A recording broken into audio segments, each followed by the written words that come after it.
connaît la dafina, ce plat incontournable sur la table de Shabbat chez toutes les familles juives. Le nom peut varier en fonction des coutumes. Il y a la dafina marocaine, l'abkeïla des Tunisiens ou encore le tchoulen des Ashkénazes. Mais cette idée de consommer le même plat avec appétit chaque Shabbat reste commune à tous. Essayons de voir ensemble l'origine de cette tradition culinaire. Pour commencer, sachez que cette coutume est déjà mentionnée dans les Rishonim, les décisionnaires de l'époque médiévale entre l'an 1000 et 1500 de l'ère chrétienne. Le Razin, un commentateur, explique qu'il y avait en leur temps les Karaïtes, des juifs hérétiques qui rejetaient la Torah orale et ne croyaient qu'en la Torah écrite, falsifiant ainsi ses enseignements. Par exemple, un verset dans la Torah interdit d'avoir un feu dans sa demeure le jour de Shabbat.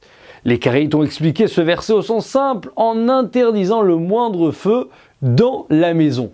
Donc, pas de lumière, ni aucun repas chaud.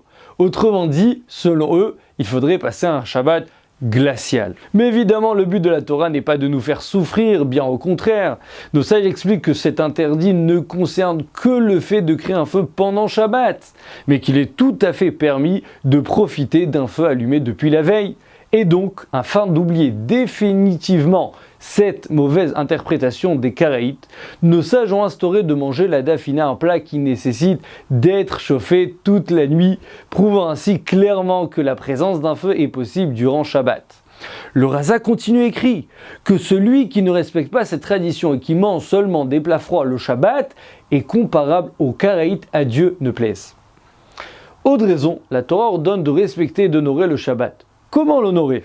Par exemple, par de bons plats et de beaux vêtements, car le Shabbat est un jour où on doit se réjouir et se délecter. Dans un restaurant de luxe, quelle serait votre réaction si on ne vous servait que des plats froids? Vous seriez sans doute très contrarié. À plus forte raison le Shabbat, qui est le jour de la semaine qu'il faut honorer le plus possible. Or cela passe forcément par la consommation de plats chauds. C'est la raison pour laquelle toutes les familles juives se sont attachées à la coutume très importante de manger la dafina de Shabbat. En espérant que ces explications vous feront chaud au cœur, Shabbat Shalom!